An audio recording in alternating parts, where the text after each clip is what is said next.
의 방언과 천사의 말을 할지라도 사랑이 없으면 소리나는 고리와 울리는 꽹과리가 되고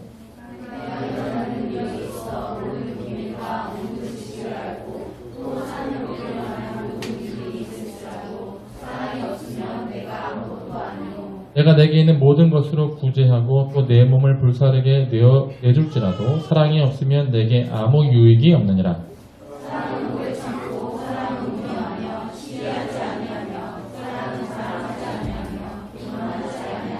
불의에 행하지 아니하며 자기의 유익을 구하지 아니하며 성내지 아니하며 악한 것을 생각하지 아니하며 모든 것을 참으며 모든 것을 믿으며 모든 것을 바라며 모든 것을 견디느니라.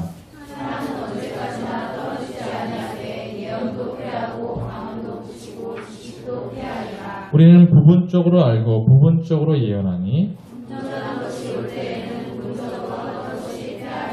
내가 어렸을 때에는 말하는 것이 어린아이와 같고 깨닫는 것이 어린아이와 같고 생각하는 것이 어린아이와 같다가 장성한 사람이 되어서는 어린아이의 일을 버려노라.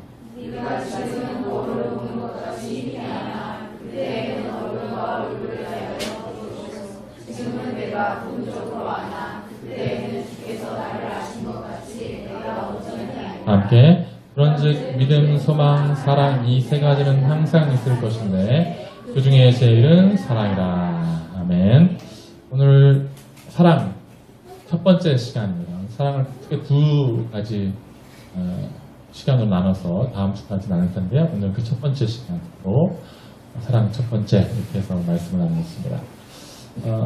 우리가 오늘 말씀을 이해하기 위해서는 오늘은 교회와는 좀 관련이 없습니다. 오늘은 사랑 자체에 대한 이야기를 좀 하도록 합니다. 여러분, 우리가 살고 있는 이 사회는 분명히 비이상적인 사회입니다.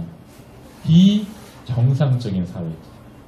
이 말은 우리가 살고 있는 이 세상이 완벽한 세상이 아니다라는 것을 얘기하고 있는 것입니다. 역사가 시작된 이후로 이 사회가 완벽하지 않고 이 사회가 비이상적이기 때문에 전쟁이 일어나고 압제가 있었고 노예제도가 있었고 빈부의 격차가 있었고 수많은 악들이 존재하고 인신매매, 장기매매, 마약, 노예, 사건, 사고들이 끊임없이 그치지 않는 것이 바로 이 세상입니다. 우리가 매일 아침에 그런 충격적인 뉴스를 듣고 매일 저녁에 그런 충격적인 뉴스를 확인하고 잠에 그런 걸 보면 우리는 비이상적이라는 것이 뭔지를 알죠. 예전에 제가 가장 지금도 충격적입니다. 그 당시에 충격적이었고 지금은 너무 노멀해져서 그런지 모르겠지만 예전에 그 공중전화에서 핸드폰이 없던 시절에 공중전화에서 사람들이 전화를 하기 위해서 다 줄 서 있잖아요. 근데 그 공중전화 부스마다 다 그렇게 적혀 있었어요. 통화는 간단히. 제가 아직도 기억나는 게 대학교 1학년 때인가 사람이 죽었어요. 왜 죽었냐면 공중전화에서 그 공중전화를 오래 붙들고 전화했다고 뒤에 사람이 너무 짜증나가지고 말다툼 하다가 결국 살인사건이 일어났던 다 기억하시죠? 그렇죠? 저는 그렇게 공중전화에서 사람을 기다리게 했다고 사람이 죽는 것이구나 그런 생각을 접했을 때 대단히 충격적이었습니다. 여러분들은 그때 충격 안 느끼셨어요? 당연한 걸로 여기셨습니까? 그렇지 않잖아요.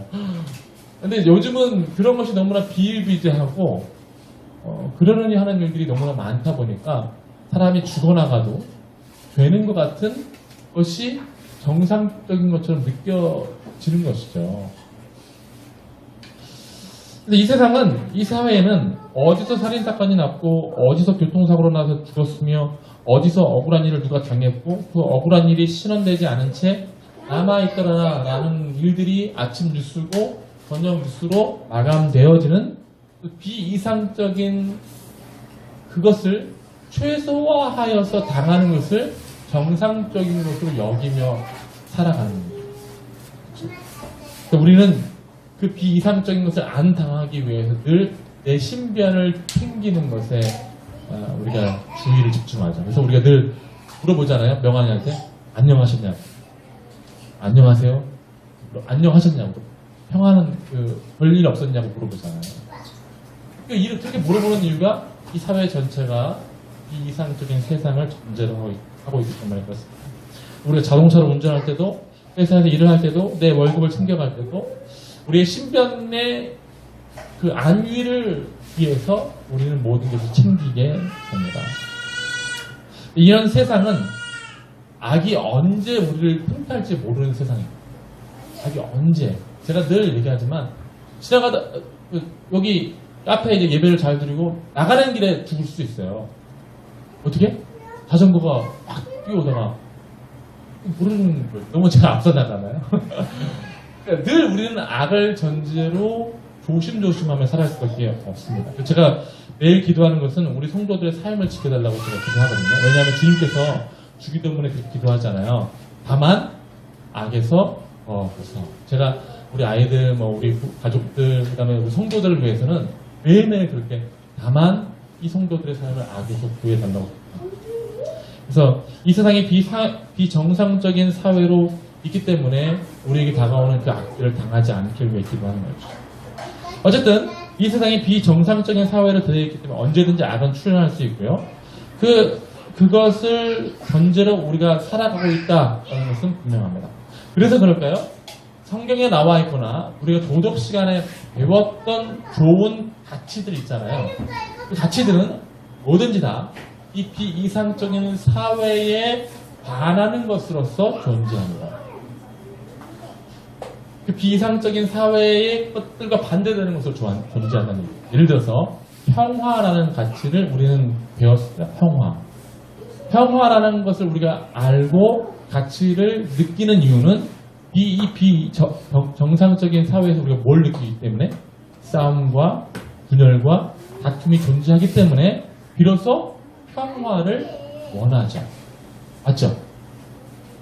평화라는 것이 그전에는 그런 건지 몰랐을 거예요. 그러나 우리 안에 이 비정상적인 삶 안에 싸움이 있고 다툼이 있고 전쟁이 있기 때문에 우리는 그것에 반하는 것으로서의 평화의 가치를 추구하게 됩니다. 그렇죠? 평등이랑 같이 좋은 겁니까? 나쁜 겁니까? 좋은 거죠. 남녀 평등, 빈부의 평등, 이게 다 좋은 거잖아요. 어떤 능력의 평등, 이런 것들, 힘의 평등. 하지만 이 평등이란 가치도 뭐에 근거해서 우리가 그런 것을 생각해냈죠? 뭐 때문에 이 비정상적인 사회에 있는 차별이라는 것을 전제로 하여서 평등이라는 가치를 우리가 배운 거죠. 맞죠? 그렇지 않으면 우리가 평등이란 말을 딱 떠오르지가 않아요. 사람이 그렇게 그런 거를 만들어낼 수가 없는 거예요. 자, 미국에 있었을 때, 저도 평소에는 늘 평등을 당하니까, 평등하니까 그런 건지 몰랐는데, 제가 그 인종차별을 받아보니까, 평등이라는 가치가 대단히 사무치게 다가오더라고요. 누구에게 인종차별을 받았냐면, 흑인들한테. 흑인들은 정말 동양인들을 차별해요. 정말 성의 없이 돼요. 관공서를 가더라도 어딜 가더라도 뭘 사더라도 정말 왜 그럴까? 왜 대충 대할까 생각해 보니까 이 사람들이 뼛속 깊이 이 백인들에게 받았던 차별을 아무래도 동양인들에게도 풀어가는 느낌이에요. 그래서 그날 때 왜 LA 흑인 폭동이 일어났을 때 한인 막 사무실이나 뭐 개인 가게에 막 찾아가서 흑인 폭동을 일으켰던 것 그런 이유인 것 같습니다. 당해보니까 평등이라는 가치를 추구하게 되더라고요. 우리는 이 비이상적인 사회의 것들을 당함을 통해서 우리가 도덕 시간에 배웠던 가치들을 비로소 추구하게 되어지고 알게 되어집니다. 또 성경적으로 보았을 때 우리는 어떤 가치가 있을까? 예를 들어서 믿음이라는 가치가 있습니다. 믿음은 무엇을 전제로 해서 우리가 가지고 있죠? 믿음은 구원을 전제로 해서 가지고 있습니다. 구원은 무엇으로부터의 구원이에요? 이 비이상적인 사회와 비정상적인 완벽하지 않은 몸으로부터의 구원이잖아요. 그 구원을 얻기 위해서 주님께서 믿음을 요구하십니다.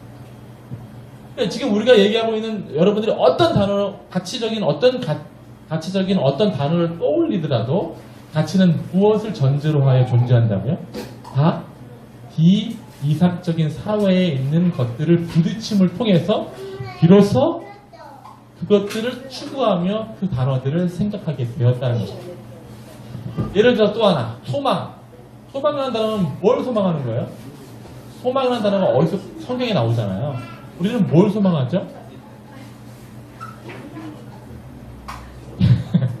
말씀 하나 띄워주세요. 사도행전 24장 13절 이하의 말씀. 사도 바울이 총독에게 잡혀서 그는 이렇게 이야기합니다. 나오나요? 네, 나오죠? 이게 말고 사도행전 24장 13절 이하의 말씀. 자, 읽어드립니다. 이제 나를 고발하는 모든 일에 대하여 그들이 능히 당신 앞에서 내세울 것이 없나이다. 그러나 이것을 당신께 고백하리이다. 나는 그들이 이단이라 하는 도를 따라 조상의 하나님을 섬기고 율법과 선지자들의 글에 기록된 것을 다 믿으며 그들이 기다린 바 하나님께 향한 소망을 나도 가졌으니 곧 의인과 악인의 부활이 있으리라 함이니라. 사도 바울은 무엇을 미래적으로 소망했나요? 부활을 소망했죠. 그러니까 비정상적인 이 몸이 온전한 몸으로서 다시 살아나는 것을, 그런 것을 미래에 바라며 꿈꿨단 말이에요. 그걸 소망이라고 한다는 것이죠. 소망이라는 이 가치도 뭐에 근거한 거냐면 지금 이 비정상적인 몸으로 살아가고 있는 이 현실에 근거하여서 미래에는 그렇지 않을 것이다 라는 것으로서의 소망을 하게 된다는 것입니다. 지금 제가 말씀드리는 뭐 평화, 평등, 믿음, 소망, 뭐 어떤 것이든 간에 그런 가치들이 출범하게 된 이유는 뭐 때문에? 이 이상적이거나 이 정상적인 이 세상의 현실에 부딪혀 보니 그것이 마땅히 있어야 되지 않느냐 하는 것으로서의 사람의 추구점이 그런 가치들을 생각하게 만들어냈다. 그 단어들이 그래서 의미를 품어서 존재하게 되는 거죠. 자, 여기까지 잘 이해하셨죠? 네.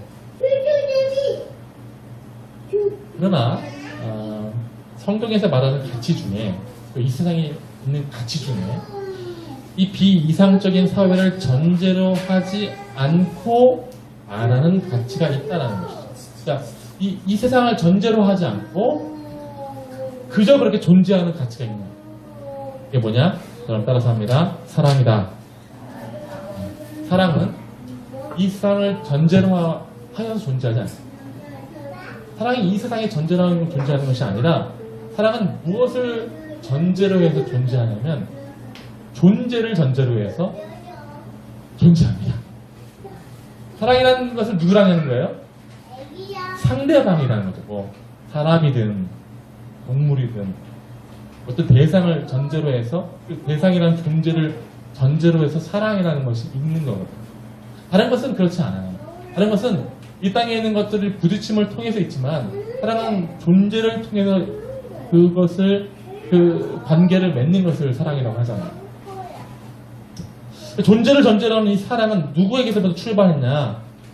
바로 하나님에게서부터 출발했습니다. 우리 요한일서 4장 7절 8절 말씀을 다 함께 한번 읽어보겠습니다. 시작.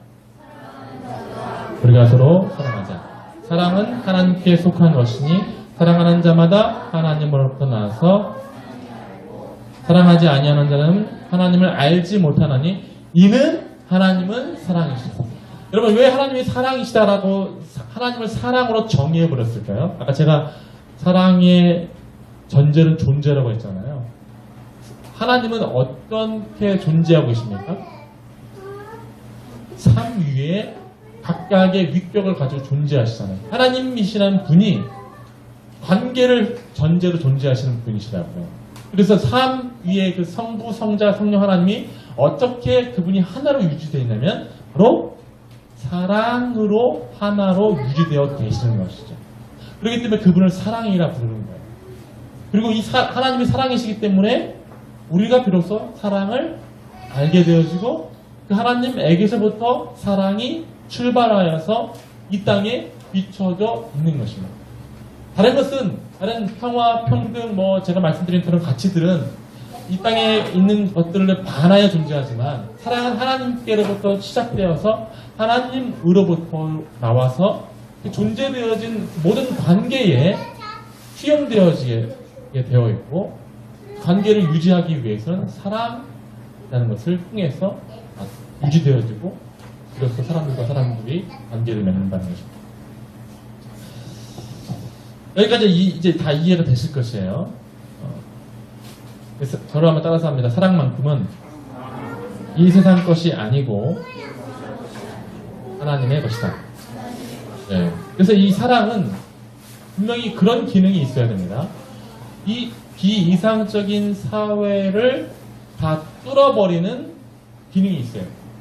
왜냐하면 이 비이상적인 사회에서 출범한 것이 아니라 하나님에게서 출범한 것으로서 비이상적인 사람을 비추는 것이기 때문에 사랑만큼은 이 비이상적인 사회에서 출범하는 모든 것들을 다 뚫어버려요. 이게 사랑의 기능이에요. 하고 우리가 그것을 참사랑이라고 비로소 부릅니다. 그런 사랑. 그렇지 않은 사랑을 우리는 거짓사랑이라고 이야기하죠. 여러분, 이 땅에서 사랑을 맛볼 수 있는 작은 장소는 어디나 다 천국이 됩니다.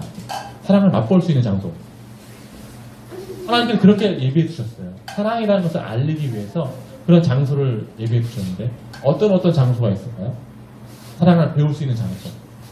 집, 그렇죠? 누구와 누구? 부모와 자식 간의 사랑. 거기 집에서 사람들은 뭘 느끼냐면 작은 천국을 느낍니다.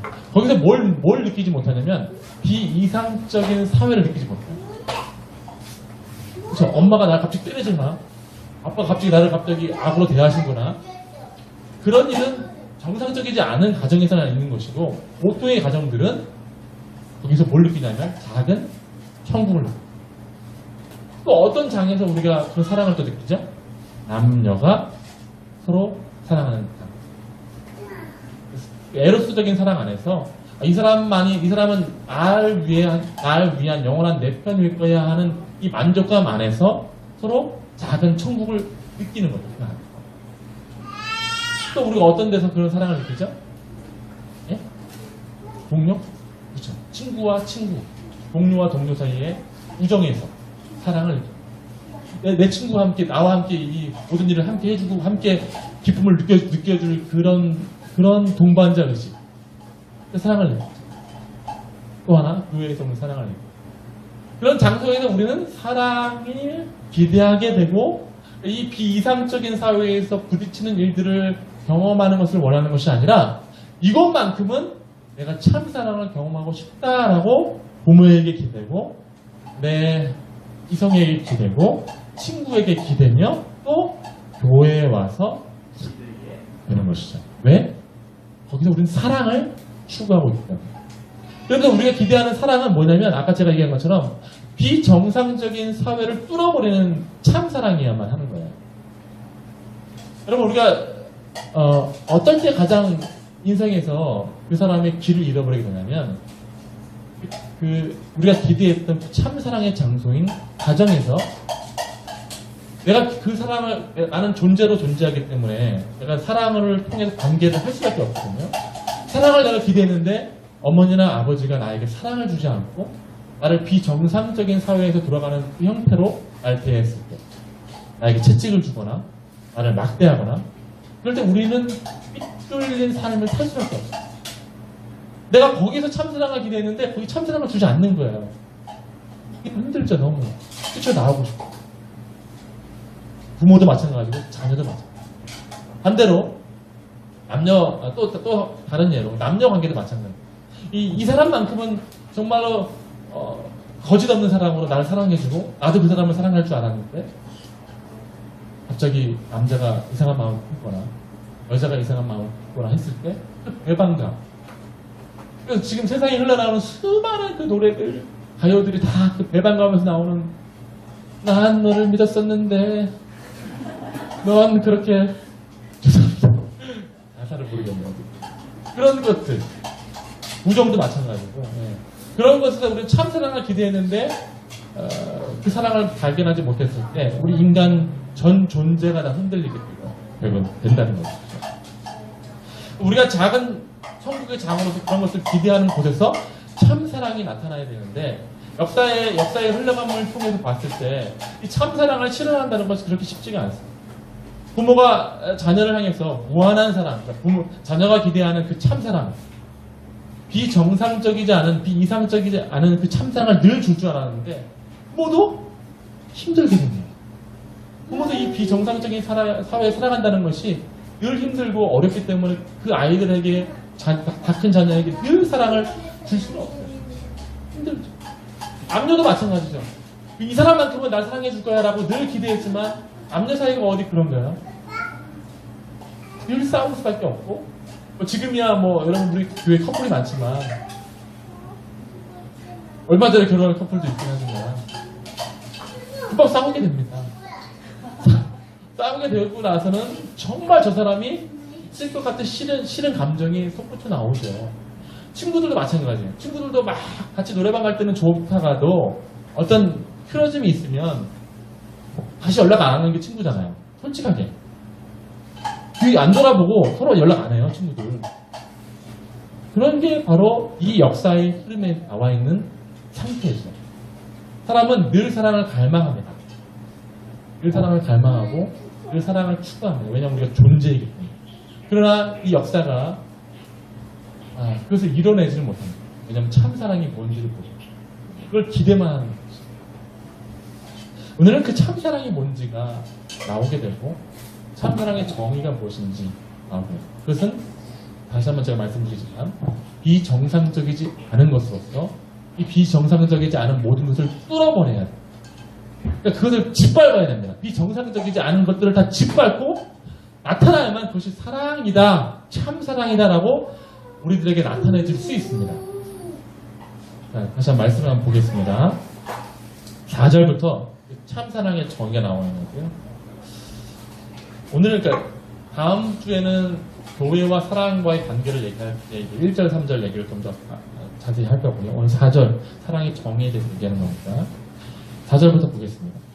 비정상적인 것을 뚫는 거예요. 비정상적이지 않아야만 해요. 그래서 짓밟고 일어서는 것이 참사랑입니다.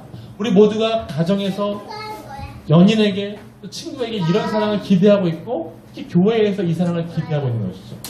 4절부터 보겠습니다. 4절 사랑은 오래 참고 사랑은 온유하며 시기하지 아니하며 사랑은 자랑하지 아니하며 교만하지 아니하며 오래 행하지 아니하며 자기의 유익을 구하지 아니하며 성내지 아니하며 악한 것을 생각하지 아니하며 도리를 기뻐하지 아니하며 진리와 함께 기뻐하고 모든 것을 참으며 모든 것을 믿으며 모든 것을 견디느니라. 이게 성경에서 말하는 우리가 또 기대하고 있는 참사랑의 정의입니다. 사랑은 그렇게 모든 이 땅의 비정상적이지 비이상적이지 않은 사회의 모습들을 뚫는 것으로서 오래 참지 못함, 이제 비정상적인 사회의 모습이에요. 화냄, 시기함, 자랑함, 교만함과는 닮지 않아요. 교만하지 아니하며 이렇게 정의를 할 수밖에 없어요. 그러니까 우리가 부모에게 기대하는 것, 우리가 연인에게 기대하는 것도 바로 이런 사랑이에요. 나에게 있어서는 늘 시기하지 않고 나를 화내지 않고 내 존재를 자기의 교만함 안에서 나를 누르지 않는 그 사랑을 늘 기대하는 것이죠. 무례히 행하지 아니하고 자기의 유익을 구하지 아니하고 성내지 아니하고 악한 것을 생각하지 않고 진리와 함께 기뻐하는 그런 사랑을 내가 내 존재로서 갈망하게 되는 것이고 그것을 내 부모에게, 내 친구에게, 동료에게 찾고 있는 참사랑의 정의.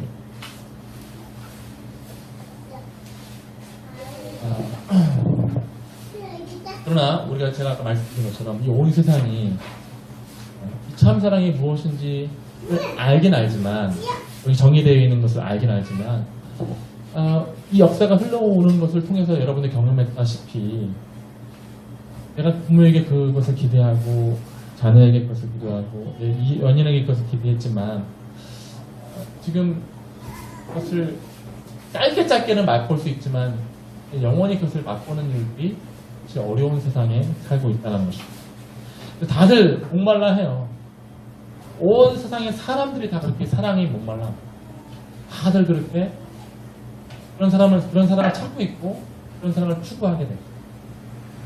그래서 우리 주님께서 마태복음 9장 35절에 이 온 세상에 흘러가는 그 사랑에 대한 갈망과 몸부림을 보시고 주님은 이렇게 말씀을 하시고 표현하셨습니다.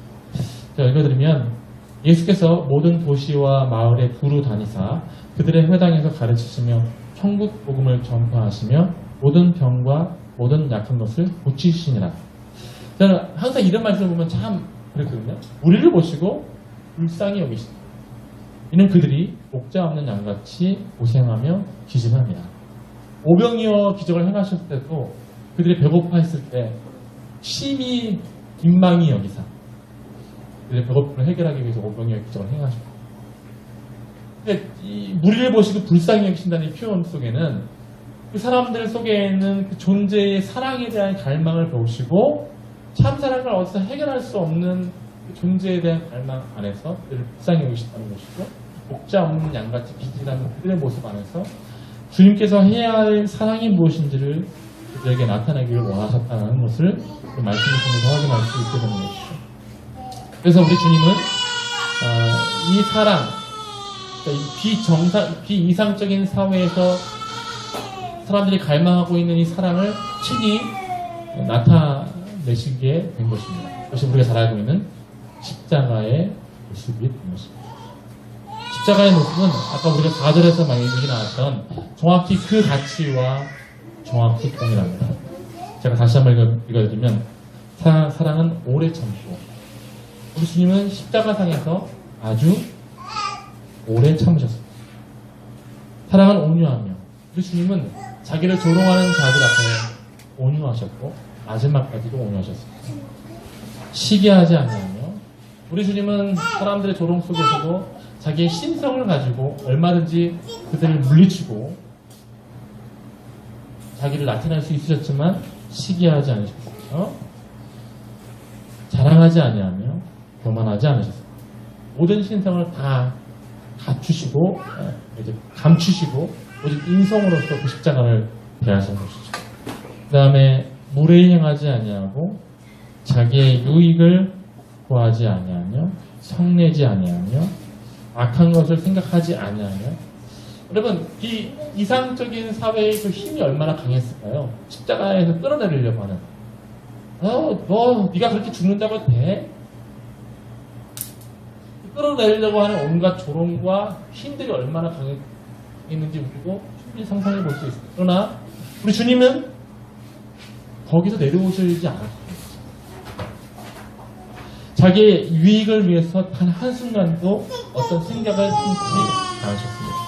무엇이 오래 참는 사랑인지, 무엇이 온유한 사랑인지, 무엇이 변절되지 않는 사랑인지, 우리가 기대하는 그 사랑이 무엇인지를 십자가상에서 다 보여주심으로써 이 비이상적인 사회에서 주는 그 무게를 가지고 살아가는 모든 사람들에게 하나님의 진심이 무엇인지를 나타내신 것이죠. 아까 제가 사랑이 어디서부터 출발했다고 말씀드렸죠? 하나님에게서 출발했다고 얘기했죠. 우리는 그 하나님에게서 출발한 그 사랑을 갈망하고 있는데, 우리 가정이나 연인이나 잠깐은 맛볼 수 있습니다. 그러나 그 사랑이 우리 전 존재를 다시 회복시키는 일은 하지 못합니다. 오직 예수, 하나님께서 우리에게 보여주신 사랑만이 우리가 그 일들을 알 수 있게 되는 것이고, 사랑이 무엇인지. 근데 주님께서 십자가에서 보여주셨던 그 사랑은 이 비이상적인 사회의 모든 힘들을 다 뚫어버리는 것으로 사랑으로서 참 사랑이 무엇인지에 대한 정의를 그가 몸소 실천함을 통해 이 땅에 나타내셨다는 것이에요. 사람은 그 누구도 그것을 나타내지 못했지만 그것이 무엇인지를 갈망함을 통해서 그것을 조금씩은 맛볼 수 있었지만 그것이 정확히 무엇인지 십자가상에서 나타내셔서 그것이 이 땅에 존재하게 하셨다는 것이죠.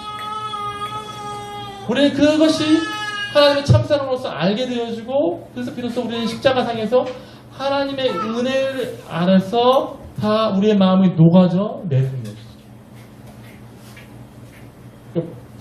부모의 사랑 플러스 곱하기 100, 연인의 사랑 곱하기 100, 모든 사랑 합쳐서 다 합쳐도 예수님의 그 십자가의 사랑의 참사랑을 알았을 때는 그 감동도 그 감격은 로마서 5장 6절 이하의 말씀을 한번 가보겠습니다. 로마서 5장 6절을 한번 가볼까요? 로마서 5장 6절. 5장 6절 이하는 이렇게 얘기합니다. 제가 읽어드립니다. 우리가 아직 연약할 때에 기약대로 그리스도께서 경건하지 않은 자를 위하여 죽으셨도다. 의인을 위하여 죽는 자가 쉽지 않고 선인을 위하여 용감히 죽는 자가 혹 있거니와 우리가 아직 죄인 되었을 때에 그리스도께서 우리를 위하여 죽으심으로 하나님께서 우리에 대한 자기의 사랑을 확증하셨느니라. 이 역사에 나타나셨다는 거예요. 자기의 사랑을. 그러면 이제 우리가 그의 피로 말미암아 의롭다 하심을 받았으니 더욱 그로 말미암아 진노하심에서 구원을 받을 것이니 10절 11절은 다 함께 한번 읽어봅니다. 시작. 곧 우리가 원수 되었을 때에 그의 아들의 죽으심으로 말미암아 하나님과 화목하게 되었은즉 화목하게 된 자로서는 더욱 그의 살아나심으로 말미암아 구원을 받은 것입니다. 그뿐 아니라 이제 우리로 화목하게 하신 우리 주 예수 그리스도의 말미암아 하나님 안에서 또한 즐거워하느니라. 아멘. 10절 말씀 초반부에 보면 우리가 무엇이 되었을 때에 원수가 되었을 때에 주님께서 우리를 위해서 죽으셨다. 6절에 우리가 아직 연약할 때에 8절에 우리가 아직 죄인 되었을 때에 10절에 우리가 아직 원수 되었을 때에 우리가 그런 하나님 앞에 비이상적인 모습으로 대했을 때에 그때의 주님은 오히려 십자가상에서 죽으심을 통해서 참사랑이 무엇인지 우리를 향한 주님의 참사랑이 무엇인지를 오히려 증명해 내셨다라는 거죠. 그걸 나타내셨다. 역사에 보여주셨다. 그렇기 때문에 이제 우리의 입장이 분명합니다. 우리의 어떠함 때문이 아니라 주님의 사랑 때문에 우리가 구원되어졌고 주님의 사랑에 근거하여서 우리가 그 사랑을 이제 추구하게 되어졌고 그 사랑을 조금씩 맛봤다라는 것이 분명합니다. 여러분들을 근거로 해서 사랑이 나오지 않았고 하나님에게서부터 사랑이 나왔기 때문에 그 사랑이 십자가상에서 나타내졌고 증거되어졌기 때문에 우리 입장은 이제 분명해요. 주님의 그 십자가의 사랑으로 말미암아 우리가 이제 구원받은 내용이 분명하고 내가 주님을 사랑한 것으로 인해서 하나님 앞에 구원받았다는 그런 내용들이 우리에게 필요 있지 않게 됩니다.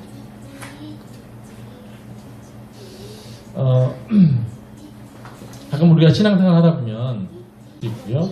우리의 존재의 초라함 때문에 힘들어할 때가 있습니다. 그럴 때 다 있잖아요. 그리고 우리 육체가 힘이 들고 우리의 정신이 힘이 들고 이 비이상적인 사회에 살고 있다는 것 자체가 우리로 하여금 참사랑을 갈망하게 하는 삶으로서 늘 힘들고 어려울 때가 있단 말이에요.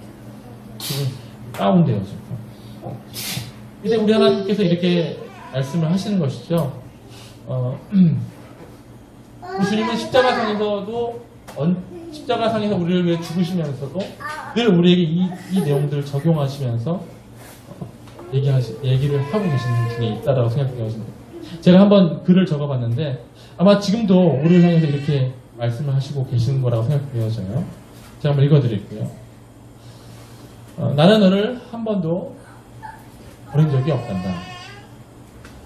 난 기약대로 내 계획대로 네가 구원을 바랄 수 없는 그 완벽한 때에 나는 너를 위해서 죽었단다. 난 아주 오래 십자가에 매달렸단다.